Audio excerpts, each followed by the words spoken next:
It's the weekly show about rAVe with the hottest news in the AV industry. It's rAVe TV.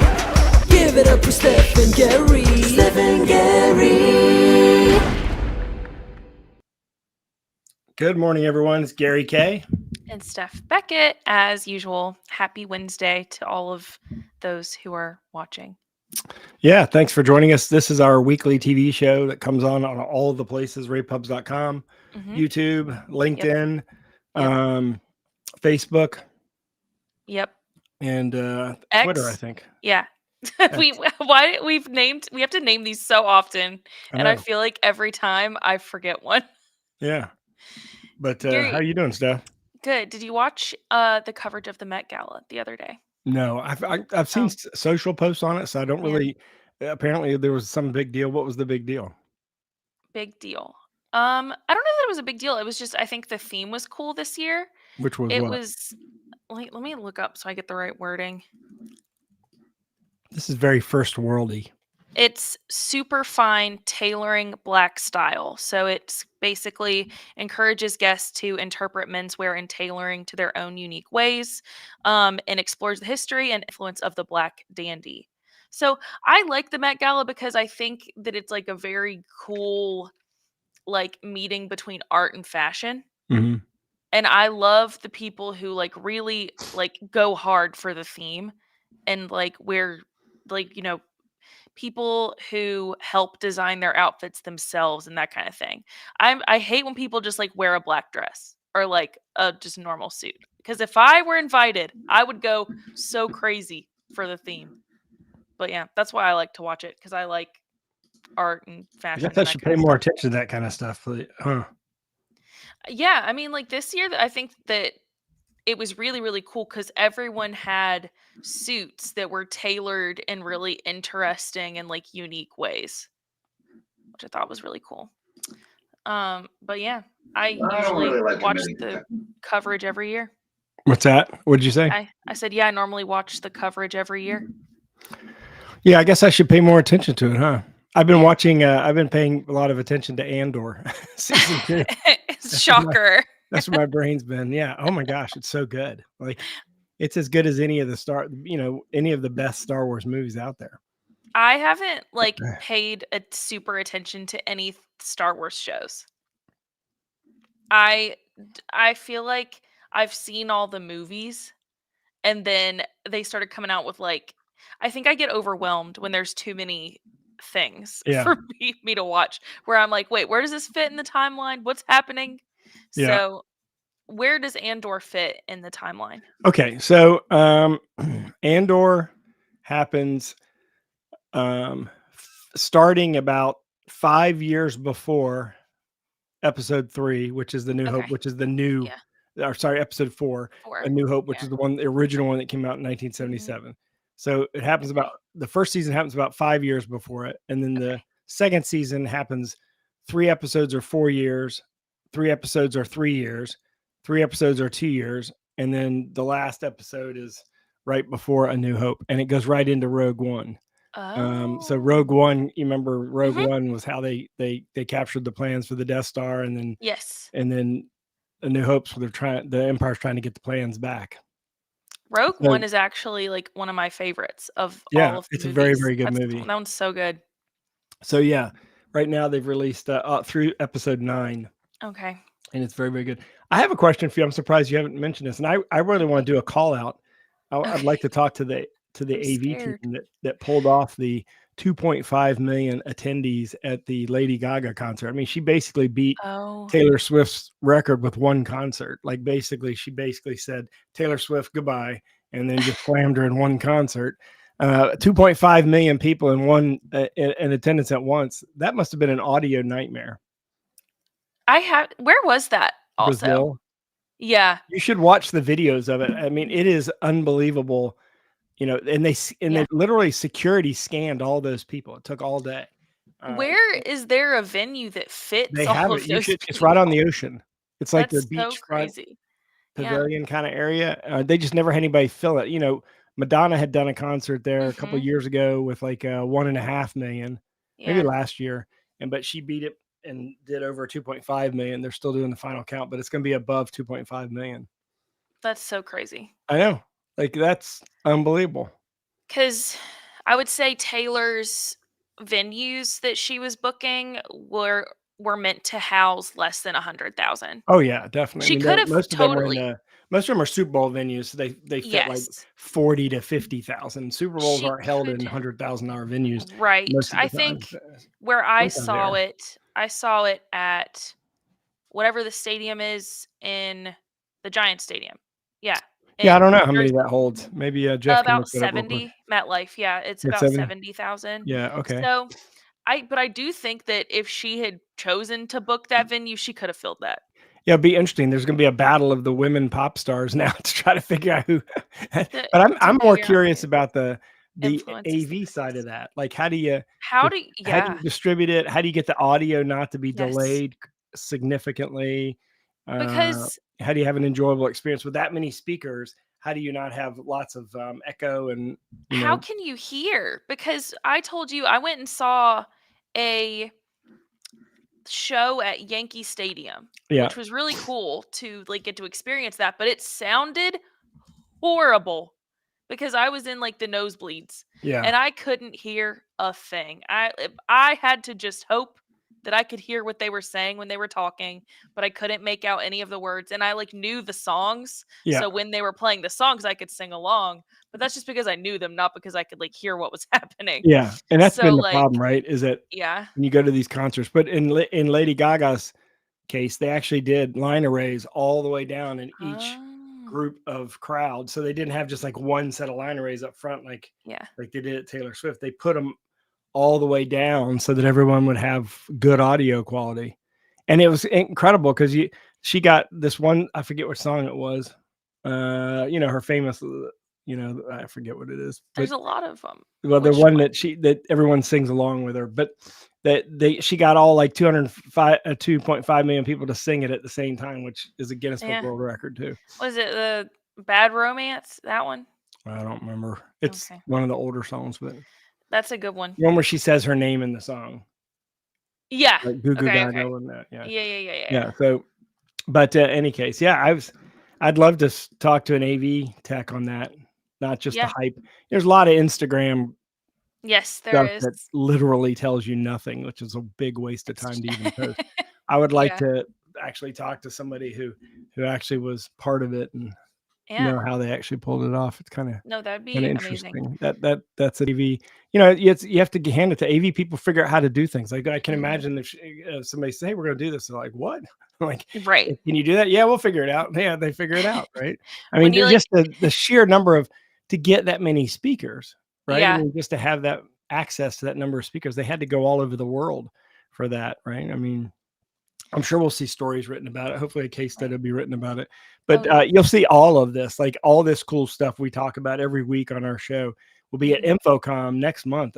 Like we're like right at a month away, almost a month away. We're like a month and A little 2 over days, a month and yeah. 4 days away from the beginning Yeah. of the show. I think it's the 11th. Is that right? Something like that. Yes, that's correct. Yeah. It's the So first day's on the 11th. you can get in for free with our code rAVe, just Mhm. by going to infocomshow.org to register.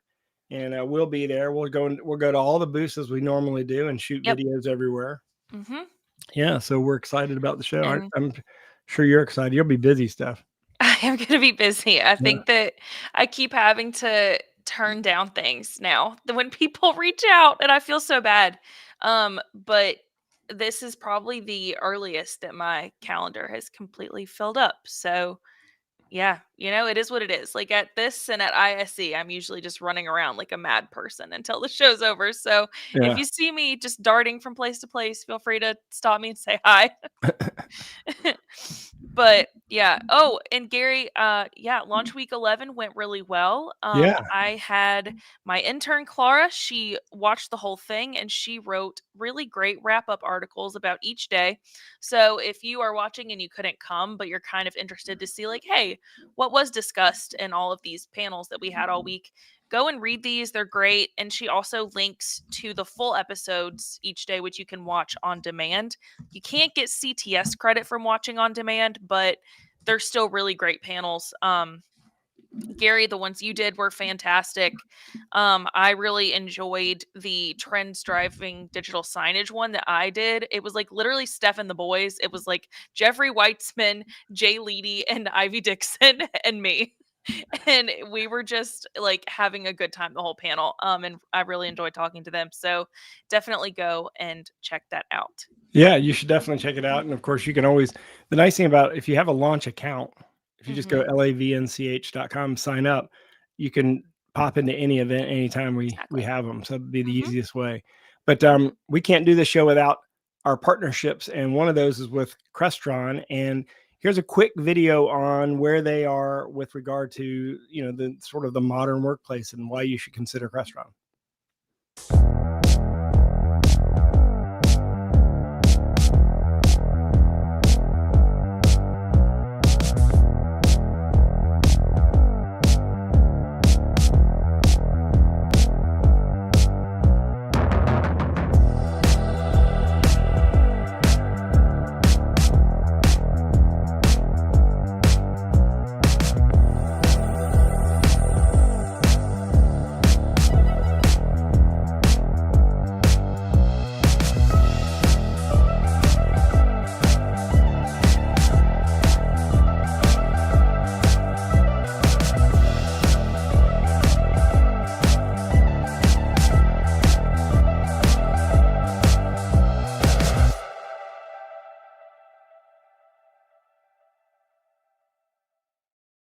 Can I find it?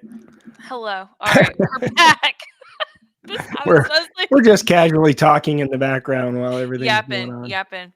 Okay, let me go into the news really quick. So Aver, the VB370A video bar and CP10G2 controller, both of those have gotten Zoom certification.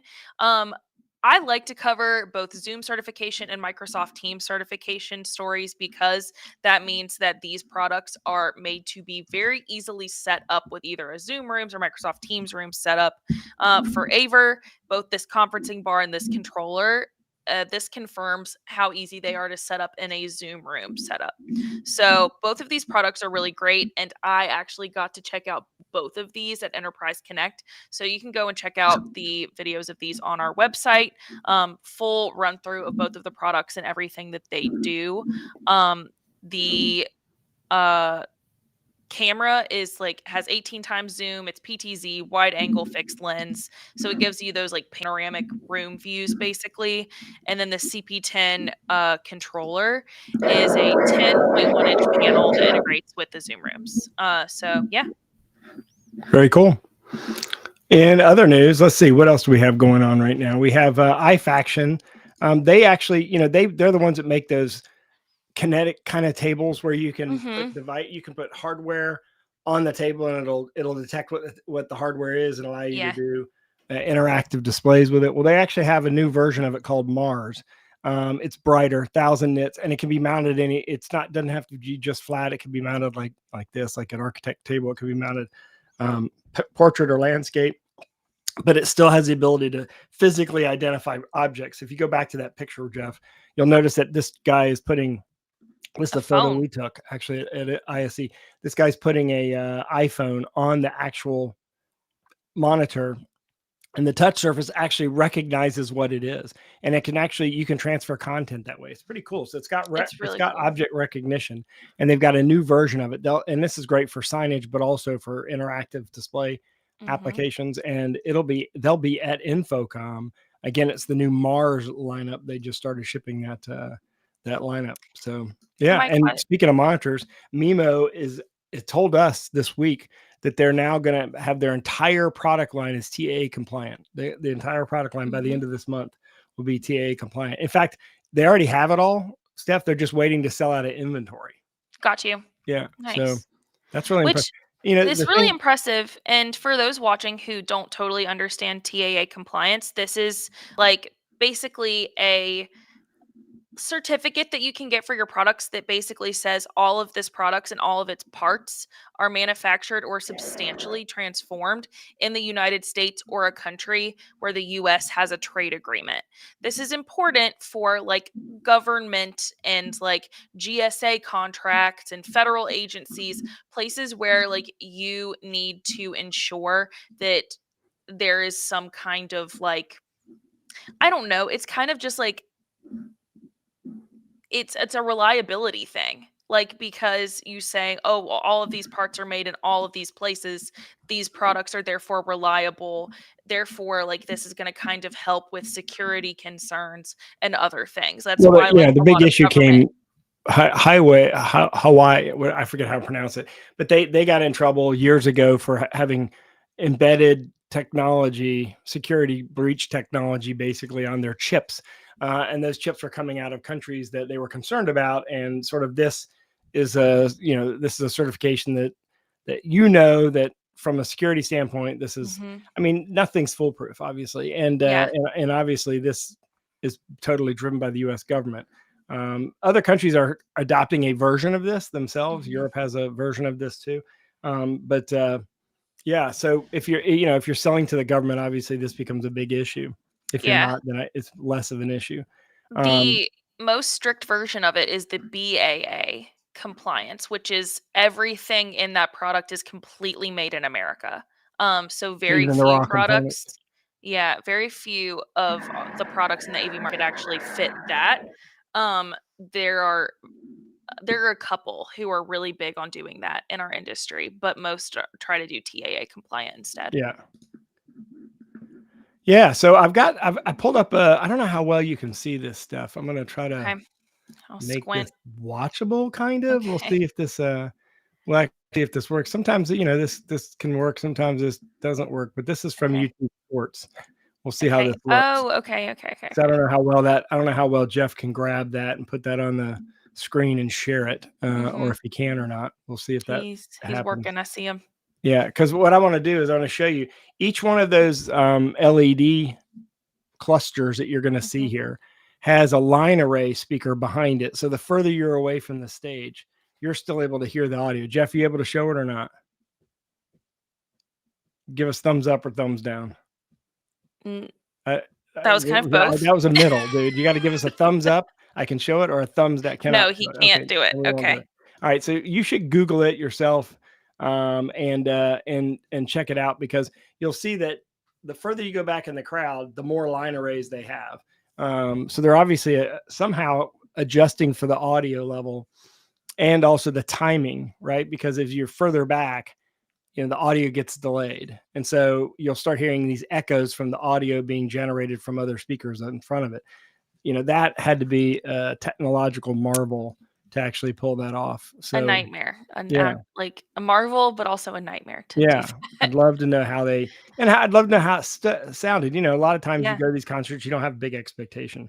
Yeah. Of that kind of stuff. Hey, another thing, in other news, kudos to Draper. They're moving towards trying to get to net zero carbon footprint. They actually have a new manufacturing facility that they put solar panels on there and reduce their energy cost by 40%. That's really cool. They're the biggest manufacturer in this town in Indiana where they are from. Yeah. What's that town? Warsaw, Indiana? Spiceland.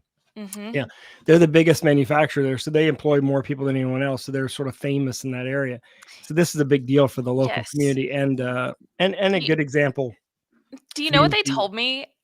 They told me that like not everyone who works there lives in Spiceland, but by the time everyone comes to work there every day, they double the population of the town when they just like businesses come to work. That probably count on them, huh? Yeah, which I think is really cool, because there's not a whole lot out there. I've toured their factory before. When it was when CEDIA took place in Indianapolis a few years ago. Was it after the pandemic or before? This was post-pandemic. This was 2021. Okay. So it was CEDIA was in Indianapolis. I went and toured their factory because I was like, well, while I'm in Indiana, and it was really cool to see how much stuff they actually make there. Yeah. Well, It's interesting for those of you who grew up playing high school basketball. You may remember those goals that go up and down. They build that, right? I mean, They that's kind build of what the they're probably what are they most called? famous The for. backstops Yeah, of the backstops. backboard. Yeah, but but they also build the whole mechanism that raises and lowers into the ceiling, right? So that because a lot of these gyms are used for also for like concerts and things like that, graduation. They don't want the like you said, the backboards just hanging there, so they raise them up into the ceiling. But all right, let's move on to another partner, Shure, who's another partner of rAVe TV, and as you know, they have now kitted the IntelliMix room, so you can actually buy kit versions of these things where you have one code to order the whole one order part number basically to order an entire kit. So check this video out real quick.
And speaking of the IntelliMix room kits, they're now certified for Microsoft Teams rooms officially. Of course, they always worked with Teams rooms, but now they're actually certified.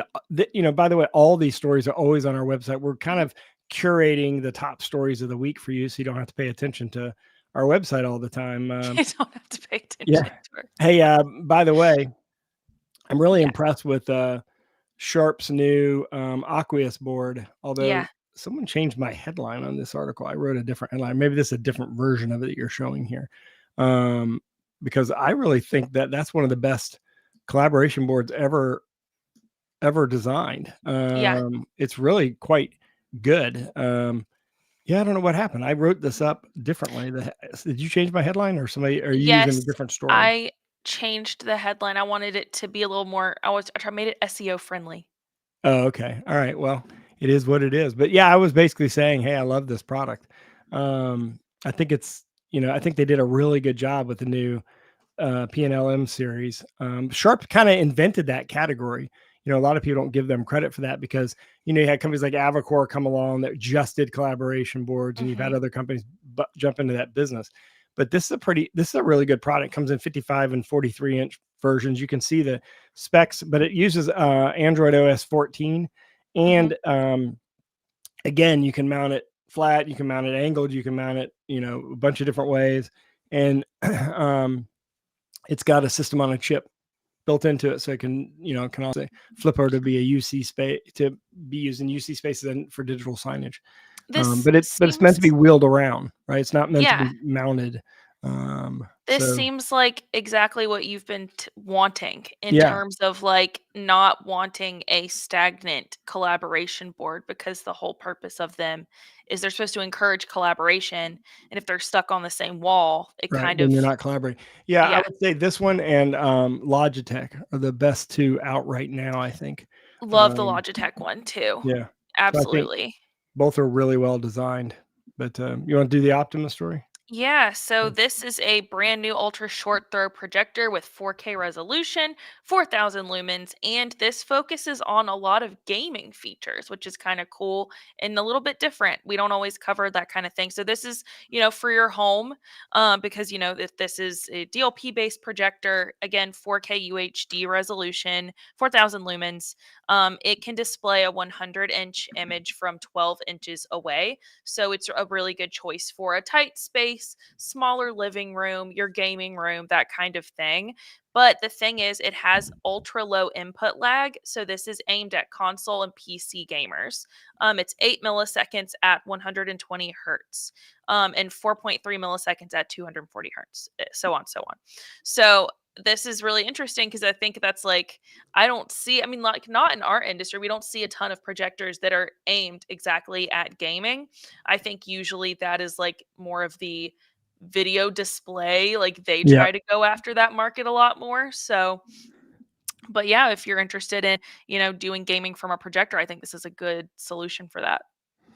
Well, we got some upcoming events for launch. Again, if you have a launch account, you can easily attend any of these.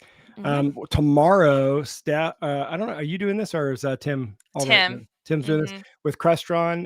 We got a launch and learn that is entitled, I like this title, Before You Sign That AV Contract, Insights from IT and Campus Decision Makers. So people who are running IT departments and at higher education facilities are going to share their experiences with other end users.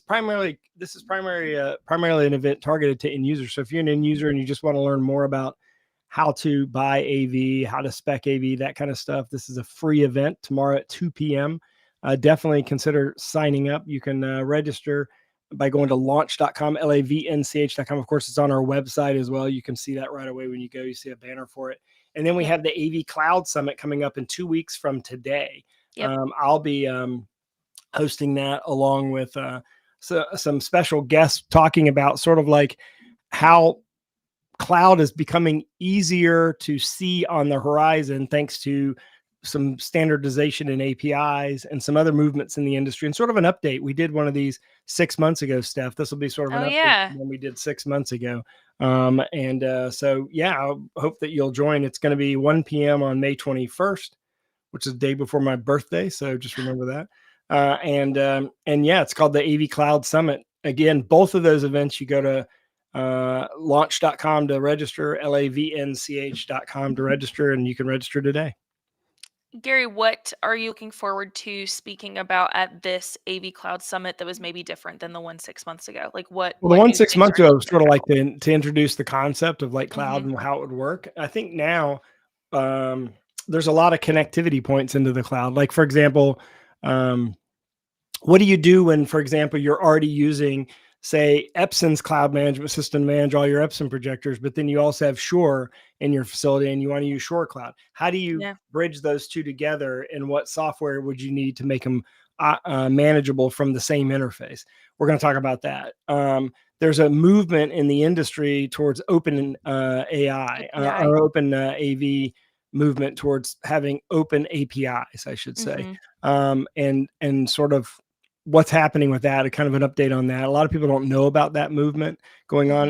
Sony's a big proponent of that. So we're going to talk to Adam over at Sony, who's really helping to push that, because one of the problems you have is every manufacturer has sort of a different API for doing different things. There's no standardization there. But Excite, one of the companies that's participating in the AV Cloud Summit, you can see them at excite.io. They actually have a way to, regardless of whose API it is, they have a way to filter it in and make them all work together.